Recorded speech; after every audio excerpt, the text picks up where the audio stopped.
السلام عليكم ورحمة الله وبركاته حبايبي، وحشتوني جدا. يا رب تكونوا بألف خير. كل سنة وانتم طيبين. ربنا يعود علينا وعليكم الأيام يا رب كلها بخير وسعادة وهنا يا رب وفرح. اللهم بلغنا رمضان. أنا النهاردة يا جماعة جاية عاملة عظمة. عظمة على رأي أيسل بنتي، ما في حاجة بتعجبها تقولي دي عظمة يا ماما، عظمة بس بطريقتها بقى تقولي عظمة. النهارده والله انا ما كنتش مصدقه النتيجه بتاعتها. يعني تحفه. تحفه هي دي يا جماعه، يعني بمكونات بسيطه جدا.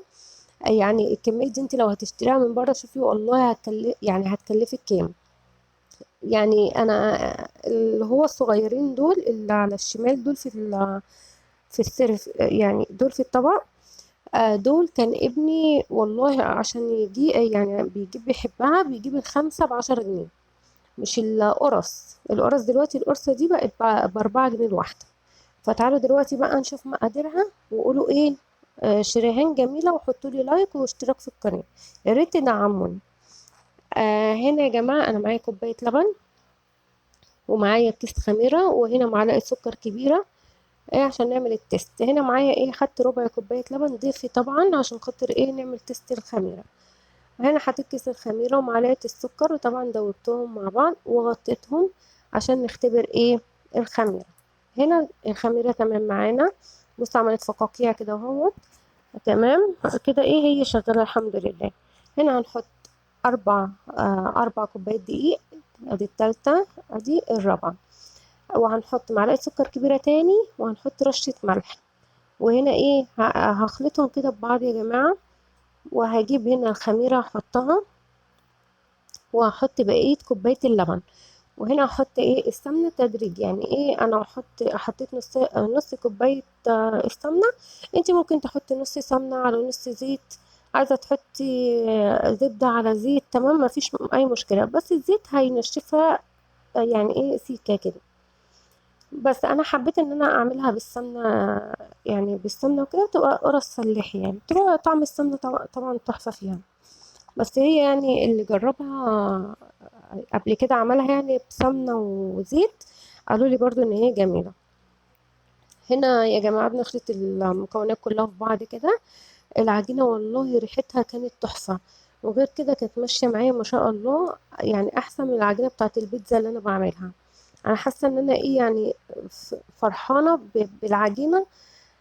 ان يعني انا لدرجه ان انا والله والله والله انا تالت مره اعملها. يعني انا عملتها بعد الفيديو ده.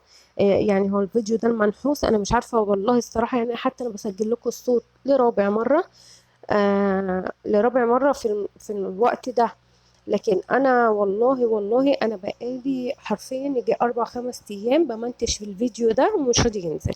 انا معرفش ايه اللي بيحصل والله يا جماعه. هنا انا معايا تمر. هو المفترض ان هو عجوه، بس بص حتت كده. انا دلوقتي هاخدها، بص اوريها لكم. انا هاخدها عشان اعملها عجوه. هضربها ايه في الكبه، مع ايه مع معلقه سمنه. هنا يا جماعه انا كنت سبت العجينه ريحت شويه او ربع ساعة، وبعد كده هجيبها بقى عشان ابتدي ايه ان انا اشتغل فيها. هجيبها كده برضو وهحاول ايه ان انا اكورها كده مع بعض. يعني ايه عشان اخدها ايه مكان ما انت اي حاجة بتختمر انت بترجعيها تاني، ايه بتعجنيها كده عجنة بسيطة وتطلعيها. هنا انا جبتها، بص على قد ما قدرت عشان الكبة الحمد لله اتكسرت. بس الحمد لله في الوقت اللي انا بكلمكم فيه الحمد لله، يعني جوزي عملها لي ربنا يحفظه. فهنا بص جبت حتة عجينة وايه وهبططها كده. وبعد كده هجيب العجوة. بس حسب بقى ما انت عايزة تشكلي، عايزة كله قرص، عايزة كله.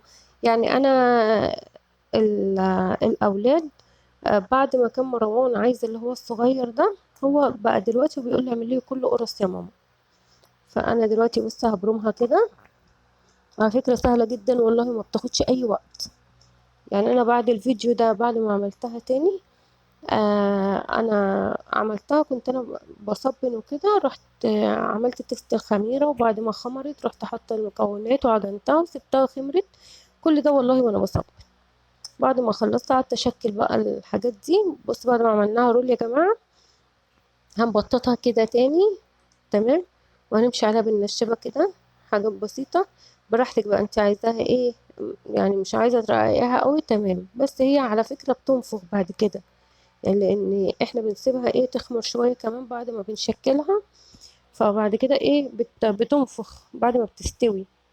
يعني هتشوفوها دلوقتي في الفيديوهات اللي فيه بتنفخ وفيه كده يعني. هنا يا جماعة بص انا بقطعها كده، دي طبعا عشان هنعمل الرول اللي هو بيتباع كده في الافران. بسم الله عليك يا حبيبتي. اول مره كان الكيان ايسل اللي بتكح، دلوقتي كيان. بص يا جماعه انا بوريكم اهو، بص انا عملتها ازاي، سهله جدا. انا بقطع والف رول بقى كده على طول. بالله عليكم ادعوا لاولادي بالشفاء، وادعوا لي بالشفاء في الفتره اللي احنا فيها دي. ربنا يا رب ما يجيبش لاي حد حاجه وحشه يا رب، ويشفي كل مريض يا رب، واغفر لنا وسامحنا ان شاء الله. يا ريت تدعوا لي يا جماعه. ما تنسوش تدعموني بالله عليكم باللايك والاشتراك في القناه، ويعني كده فرحوني. فرحوني في الأيام اللي أنا مش لاقية فيها فرحة دي، استغفر الله العظيم يا رب. الحمد لله أنا ما الحمد لله راضية ومبسوطة الحمد لله، وأيام ربنا كلها جميلة. وكفاية دخل علينا شهر كريم، الحمد لله رب العالمين. ربنا برضو كرمنا، ربنا حنين، واحنا راضيين بكل حاجة ربنا يعملها لنا الحمد لله. هنا بقى يا جماعة ابتدي بقى ان انا اعملها ايه كور دي القرص دي. كده هجيب برضو حتة اسمها ايه، اسمك ايه انت يا مخفية، انا لسه قايلاها. عجوة، وكورة كده. معلش يا جماعة ربع طار. واعملها كورة كده، وهحط ايه وابطط بقى، بس ما تبططيهاش قوي، ما تبططيهاش قوي، عشان لو انت عايزة فيها حاجة يعني ايه، عايزاها تنفخ شوية كده زي ما انتوا شفتوا في اول الفيديو. تمام. وهنعمل كده الشكل ده عشان يبقى شكل ايه زي بتاعة الافران بس. ما بطيتهاش قوي. وغير كده يا جماعة ما تنسوش وانتوا بتسووها ما تعملوهاش على نار عالية، عشان انتوا هتشوفوا يعني ايه في جزء الحمد لله. يعني ربنا ما كانش رايد لنا بيه، بس والله الاولاد كلوا، لان انا اولادي بيحبوا الحاجات المحروقة. هو ما اتحرقش يعني، هو الوش نسيت على ما رحت غيرت ورجعت. فكنت فتحت الشواية على الوش، فطبعا ما بيستحملش الوش، راح اتحرق اتلسع كده، غمق. هنا كده اهو ببتدي برضو اعمل قرص، انا هشكل لهم يعني اعمل لهم كمية محترمة. غير كمان ان هما كانوا اخدوا منها، يعني هما طلعوا وكده، وانا جبت الصاج وسبته اتهوى، وبعد كده رصيته كده بشكل يعني ايه مع بعضه في الصاج عشان اخد اللقطة. وبعد كده رحت، فهم اخدوا بقى من ما انا كنت بطلع من الفرن واحط في الصاج. ما كنتش حاطه ايه، كان الصاج هو طلع بس كان في حاجات لسه ما اتعملتش من الوش، فكنت بطلع اللي هو استوى، وكنت بكمل الباقي ايه وكنت بكمل الباقي يعني في الفرن بس. فهنا بقى ايه ففي حاجات بقى ايه كانوا الاولاد بياخدوها ياكلوها. ده يعني الكميه كان ناقصه، يعني كانت ناقصه 4 5 كده. وانا الصراحه خدت لي واحده وانا واقفه برضه، يعني عشان يعني الصراحه روح. هنا بقى هو ببتدي برضه اقطع، بص يعني ايه بسيطة والله. بص هتلفها كده واجري بيها كده اهو، تعمل لك الاشكال اللي انت عايزاها. بس نفسي اكمل يا جماعة، يا ريت تدعموني انا، عشان انا بقيت مش كسلية انا يعني. نفسي ان انا اخرج من المود اللي انا فيه، كذا مرة كنت بقوله لكم في الفيديوهات وكده. فانا ان شاء الله باذن الله بدعمكم ليا ووقفتكم معايا ان شاء الله هخرج من اللي انا فيه، وهرجع وهستمر اكمل تاني. وان شاء الله قناتي هتكبر وهتنجح، وده يعني ان شاء الله امل في ربنا كريم، وهيساعدني وهيقويني وهيشفيني ان شاء الله. وان شاء الله قناتي هتنجح باذن الله بدعمكم ووقفتكم معايا. هنا برضو بنكمل كده. طبعا انا برغي عشان انا، بس انا عايزاكم يعني ايه تركزوا في الخطوات دي اللي انا بعملها. يعني انا برغي بس ايدي شغاله، يعني انا كان نفسي ان انا وانا يعني انا كنت بحاول ان انا اكلمكم كده، بس طبعا زي ما انتم سامعين كده كيان. كانوا بقى الاولاد بيبقوا في الوقت ده صاحيين، فبيبقى كيان بقى مع مروان ومحمد وايسل وكده، فما ينفعش ان انا اسجل بصوتي. بيبقوا عاملين يعني ربنا يا رب يحفظهم، بيبقوا عاملين ايه مهرجان كده جنبي، فعشان كده بكتم الصوت وبسجل لكم صوتي. بس حطي بقى لايك يلا عشان ما تنسوش. انا عارفه انتوا بتتفرجوا لان انا بتجيني المشاهدات بس ما بيجيليش اللايك، فبتنسوا تحطوه. انا عارفه. حطي لايك. هنا يا جماعة الأطراف لما تيجي تحطي بقى يعني في الصاج وكده، عشان دي فاتتني. لما تيجي تحطي في الصاج وكده خلي اللي هي القفلة دي من تحت، من تحت، لأن أنا في حاجات حطيتها القفلة كانت من فوق. فالحتت دي كانت واقفة كده ايه، حاجات بسيطة من فوق كده. فانت خلي الحاجات اللي هي عند القفلة دي خليها من تحت. اه. بس انا هنا بعمل الاشكال دي كده عشان تبقى زي بتاعة الفرن ويعني وكمية على فكرة يا جماعة الدقيق يعني اللي احنا عملناه ده، انتوا لو عملتوا له حسبة الدقيق بس ده نص كيلو. نص كيلو دقيق. النص كيلو على ما اعتقد هو الكيلو ب18، يبقى النص ب9 جنيه. وكيس خميرة ب2.5. تمام. او ايه تاني غير كوباية السمنة؟ انت عايزة سمنة على زيت براحتك، يعني سمنة على زبدة زبدة على زيت مفيش مشكلة. فدي برضو انت لو حسبتي التكلفة دي كلها، ويعني غير النظافة، يعني غير النظافة ان دي حاجة انت اللي عاملاها ما شاء الله بإيدك، وانت واثقة من الحاجة اللي انت بتعمليها. فمش مكلفة جدا خالص يا جماعة. شوفوا هو أصلا الكيلو بيتباع بكام؟ أشوفها بحاجة و60 ولا بحاجة و70 جنيه. الكيلو ده أنا كان نفسي والله أوزنه لكم، بس أنا نسيت. لأن أنا عندي ميزان، أنا نسيت والله إن أنا أوزنه. وغير كده كانوا الأولاد عمالين يخطفوا مني، يا دوبك أنا خلصت تصوير. كانوا ولادي واقفين حواليا وكده، يلا يا ماما يلا يا ماما يلا يا ماما. يعني أنا ما صدقت إن أنا خدت اللقطات الأخيرة دي. يعني يمكن انا اتصورت مع الحاجات وكده. صور بس ما طلعتش طبعا مظبوطه من كتر التوتر اللي هم كانوا عاملينه لي. فاستكفيت بقى الحمد لله بالفيديو. يا رب ان شاء الله باذن الله ربنا يكرمني في الفيديو ده، لان والله بجد انا تعبت لان انا يعني برضو الحمد لله مش بقدر اقف كتير. بس انا بتشجع معاكم والله، يعني انا ما بحس ان انا بصور وكده ببقى متشجعة. يعني انا نفسي اجرب ان انا اعمل روتين يعني في الشقة. بس يعني قلقانة وكده، بس من ان انا لما بشتغل في البيت وكده بنسى نفسي. ممكن ازق حاجات واعمل حاجات وانا اساسا يعني مش هينفع ان انا ازق واعمل الحاجات دي. يعني الحمد لله. ربنا يشفيني يا رب، يشفي كل مريض يا رب، حقيقة الايام المفترجة يا رب.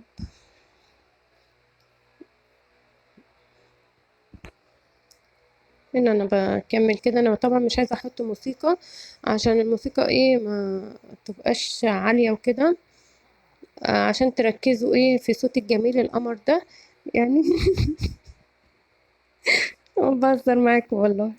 ما رضيتش احطها عشان ساعات كلامي مع الفيديو مع كده ساعات ما بتبقاش مركز قوي. وانا بعمل دلوقتي مونتاج في يعني في برنامج تاني وكده، فممكن الصوت مش راضي يظبط معايا.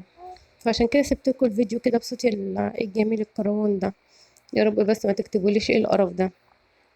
ما تحرجونيش يا جماعة وقولوا جميل وعسل وكده وشريهان قمر والحاجات دي يعني.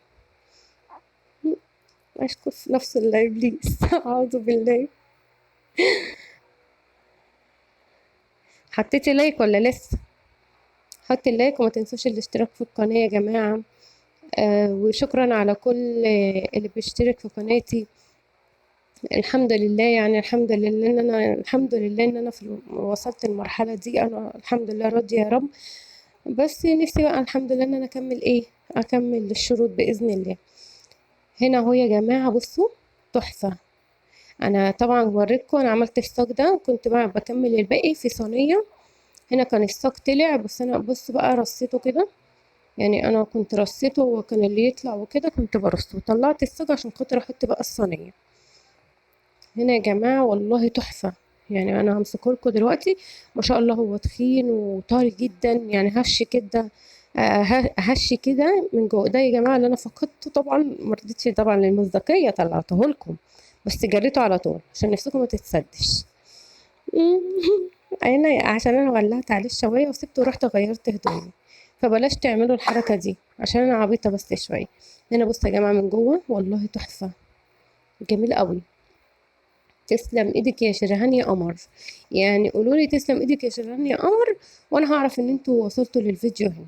انا عارفة ان محدش هيكتب له عشان محدش بيتفرج لاخر الفيديو، مش عارفة ليه. بس يا رب الفيديو يعجبكم، واكون يا رب كنت خفيفة عليكم. وبصوا الوش والظهر ما شاء الله. ممكن عادي اعمل لكم يا جماعة واشتغل انا وابيع لكم عادي، مفيش مشكلة. بس ان شاء الله يا رب يعجبكم. وانا مبسوطة انا معاكم، وبجد يعني انا بلاقي نفسي معاكم. ربنا يخليكم ليا احسن ناس في الدنيا، ربنا يسعد ايامكم ويريح بالكم، ويحفظ لكم اولادكم ويشفي كل مريض يا رب، ويرحم امي ويغفر لها ويجعلها في الجنة ونعمة يا رب ان شاء الله. وانا بحبكم جدا يا احسن ناس في الدنيا. هنا انا ببططها لكم كده، بصوا بصوا هشة والله طرية جدا. وانا فتحت لكم واحدة عشان انا اللي بفتحه، يعني بيروح في الريان يعني بناكله يعني. ف الاولاد هنا كانوا كمان والله مخطفين. بصي بسم الله ما شاء الله الكميه قد ايه. انا حاطه فوق بعضه والله، حاطه فوق بعضه. وهنا والناحيه التانية غير كمان اللي هو ايه، وشه اتحرق. انا كنت سعيده معاكم، ربنا يخليكم ليا وما يحرمنيش منكم. ما تنسيش تحط اللايك والاشتراك في القناه. واسيبكم في رعايه الله، والسلام عليكم ورحمه الله وبركاته. اذكروا الله، اللهم صل وسلم وبارك على سيدنا محمد وعلى اله وصحبه وسلم. يلا باي باي.